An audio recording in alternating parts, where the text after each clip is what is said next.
Bonjour tout le monde, bonjour les amis internautes. Je vous fais une petite vidéo qui m'a été demandée et inspirée par mes équipes, les gens qui me suivent dans, dans mon opportunité, qui concerne en fait comment savoir rapidement lorsqu'on vous propose quelque chose si cette opportunité, entre guillemets, est bien ou pas, ou s'il faut s'en méfier. Et bien sûr, qui dit s'en méfier dit ne pas y rentrer du tout.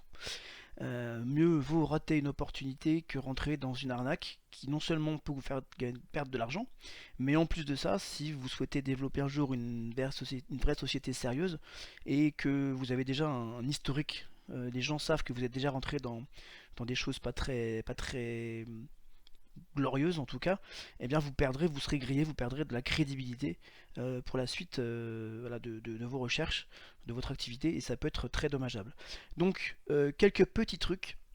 Je vais prendre un exemple qui est très utilisé, enfin qui marche beaucoup aujourd'hui, qui s'appelle Crowd1. Euh, alors il y a plusieurs choses. Déjà, la tronche globale du site. Alors il est très beau, hein, c'est un one page, c'est classique, hein, c'est une tendance du web.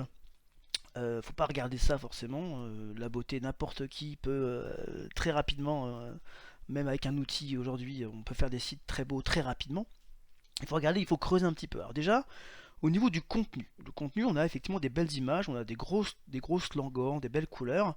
On a voilà, n'importe qui peut rajouter des boutons Apple Store et Google Play et faire une extension, une application rapidement. Hein. Faut pas non plus se fier à ça.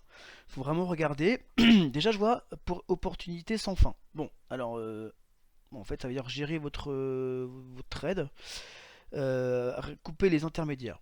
Pourquoi pas. Un réseau grandissant, ok. Enfin, une présence en réseau grandissante.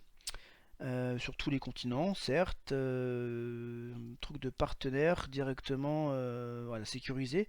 Et donc, en fait, déjà, premier point pour moi, il parle directement de partnership, donc de parrainage. Pour moi, en fait, si j'avais une société, je ne mettrais pas en parrainage, je ne mettrais pas le parrainage en premier, en avant. Je mettrais déjà quels sont les services, qu'est-ce que la société propose comme service ou comme produit.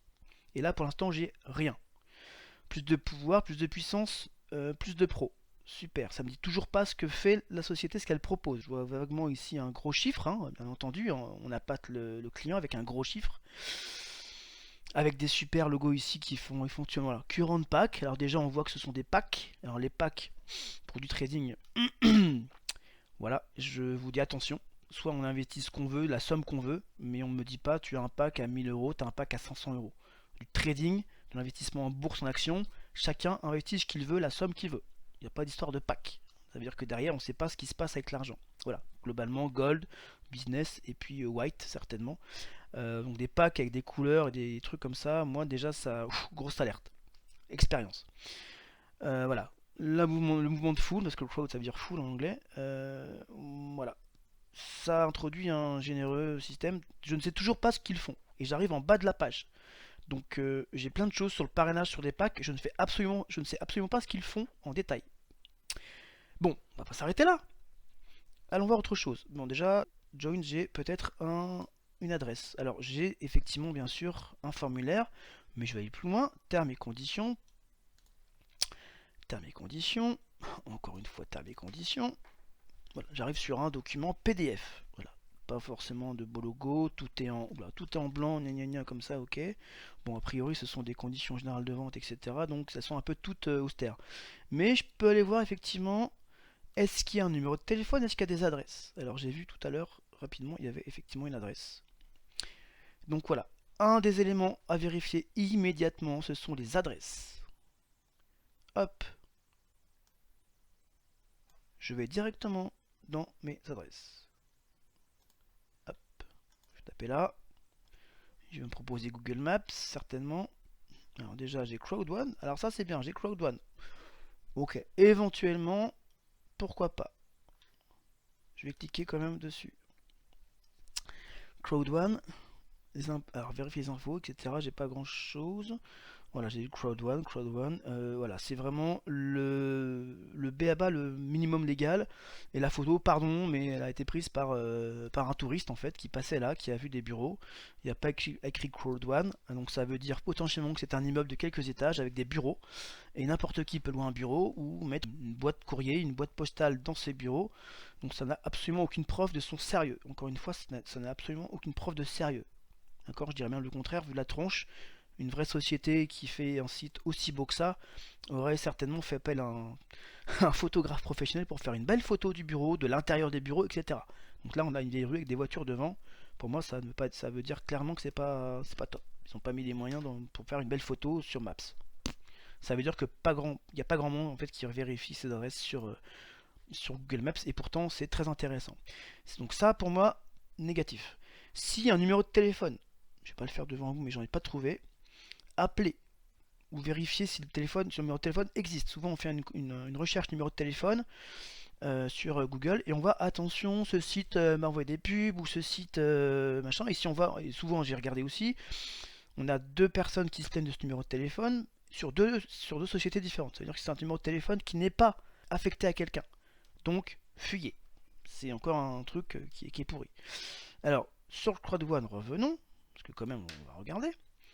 J'ai vu autre chose, il faut vraiment regarder dans tous les documents, pardon, dans toutes les pages.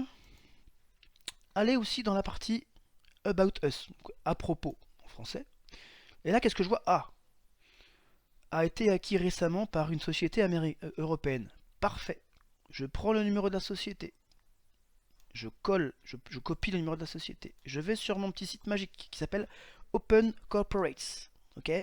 Alors, petite parenthèse pour vous montrer un petit peu. Je m'appelle Xavier Léost, ok, et j'ai un statut d'entrepreneur, donc j'ai pas de chiffre d'affaires, mon activité est à l'arrêt en ce moment. J'essaie de la lancer, peu importe. Mais j'ai toujours un statut d'entrepreneur. Donc en France, le statut d'entrepreneur donne automatiquement le nom de la société en prenant le nom de la personne. Donc en gros, ma société s'appelle Xavier Léost. Je recherche Xavier Léost. Est-ce que je me trouve? All jurisdictions, bref. Voilà, je me trouve, monsieur Xavier Daniel Léost. Daniel, c'est mon deuxième prénom. Donc je clique dessus. C'est bon, c'est bien mon SIRET. Je suis actif depuis le 7 septembre 2009. Ok, parce que j'ai fait plusieurs fois. Entrepreneur individuel. Parfait, donc j'existe.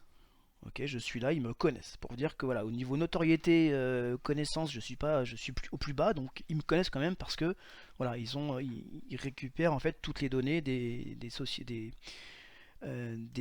d'enregistrement de société. Donc je suis bien connu. Maintenant revenons à nos moutons. J'ai copié cette société. Eh bien allons-y.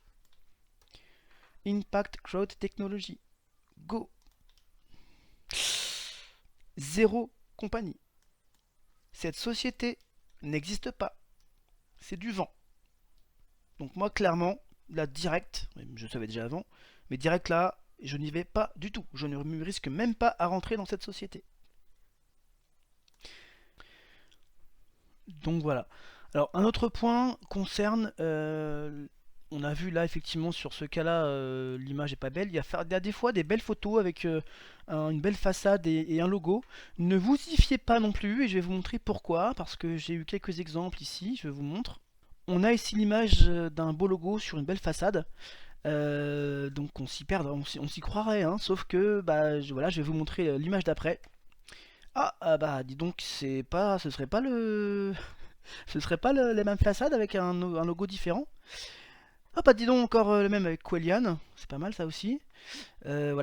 Je ne vous parle pas forcément du nom des sociétés, mais pour vous montrer que en fait avec une matrice, en fait une photo de base qui représente une façade et quelques compétences en graphisme, on peut très rapidement, très facilement intégrer, voilà j'en ai d'autres, hein, on peut très facilement intégrer un logo. Voilà, et tout simplement j'ai fait une recherche Google Images et regardez sur quoi je suis tombé, une mine d'or. Wouhouhou, voilà voilà. Donc voilà, tout ça c'est la même façade avec tout plein de logos différents. Alors bien sûr il y en a qui sont connus, hein. C'est juste pour montrer un petit peu le truc, voilà on est sérieux, on a des locaux, mais en fait pas du tout, c'est du vent aussi. Ça peut être très bien pour avoir une image marketing, mais Voilà, pour vous dire que tout ça, et ben non, c'est pas les vrais locaux, donc ne vous faites pas avoir par ce type d'image. Vous voyez, il y en a des pléthores, hein. Regardez-moi ça. J'ai pas été jusqu'au bout, mais voilà, il y en a beaucoup, beaucoup, beaucoup. Alors après, il y en a qui se répètent, hein, bien entendu. Mais il y a énormément, c'est énormément la même image qui est utilisée avec le logo qui est intégré par-dessus. Voilà, donc ne vous fiez surtout pas à ce type de photo. Vérifiez d'abord l'image et vérifiez si une photo sérieuse sur sur Google Maps, de l'adresse qui est indiquée. Donc voilà, pour faire un petit bilan, vérifiez sur Open Corporates si les noms de société, parce que la nom de la société et puis éventuellement les holdings derrière, si elles existent en vrai. Là c'est du vent. Vérifiez si l'adresse correspond à quelque chose de probant. Là on l'a pas. Est-ce qu'il y a un numéro de téléphone? J'en ai pas. Est-ce que le site vous propose clairement les services, les produits, ce que propose la société? On l'a pas non plus. Et globalement, parce que certains sont très malins et ils vont quand même faire des choses bien, si vous avez un seul de ces éléments, qui vous met le doute et qui n'est pas vérifié, lâchez l'affaire, passez à autre chose. Voilà, encore une fois, vaut mieux passer à côté d'un truc, même si ça va marcher un temps, que certains vont se faire beaucoup d'argent, il y a forcément des gens qui au bout de chaîne vont perdre de l'argent. Donc ne rentrez pas dans ces sociétés, surtout si vous n'avez pas d'argent à risquer. D'accord. Fuyez dès que vous avez le moindre doute. Il faut être sûr à 100%, avec toutes les informations que je viens de vous donner, qu'une société existe, plutôt que de rentrer dans un truc où on n'est pas sûr, parce que l'équipe est sympa, il y a plein d'enthousiasme, il y a des promesses, etc. Ne vous faites pas avoir et vérifiez de manière sérieuse que les données de la société sont réelles. Voilà, j'espère que ça vous servira un petit peu avec ces éléments, donc Open Corporates, Google Maps bien entendu, appelez le contact pour voir s'il y a quelqu'un, éventuellement s'il y a un formulaire, faites un petit message avec une fausse adresse, avec un faux nom ou une fausse adresse, une adresse mail un peu poubelle, pour voir s'il y a une réponse derrière. Voilà, vraiment vérifier ces choses-là avant de vous engager. J'espère avec ces explications pouvoir empêcher que certains d'entre vous se fassent avoir. Voilà, moi j'en me suis fait avoir plusieurs fois. Maintenant j'ai cette expérience, j'en vous en fais profiter. Et encore une fois, vérifiez bien et faites attention à vous. Il y a beaucoup d'attrape nigo en ce moment et de Ponzi en fait qui sont collés, notamment dans tout ce qui est trading, etc. Beaucoup de Ponzi qui sont collés à des, à des vraies choses, parce que la bourse existe, le trading existe, même le Bitcoin existe, les cryptos existent, mais il y a beaucoup de sociétés qui se collent dessus en disant que vous allez trader ou faire du minage de cryptos ou investir dans des cryptos, et derrière il n'y a que du vent, il n'y a que des pas d'investissement, et ce sont des gens qui récupèrent votre argent et qui au bout d'un moment, une fois qu'ils ont fait un maximum de thunes, disparaissent. Voilà, attention à vous, bonne continuation, bon succès, et à très bientôt.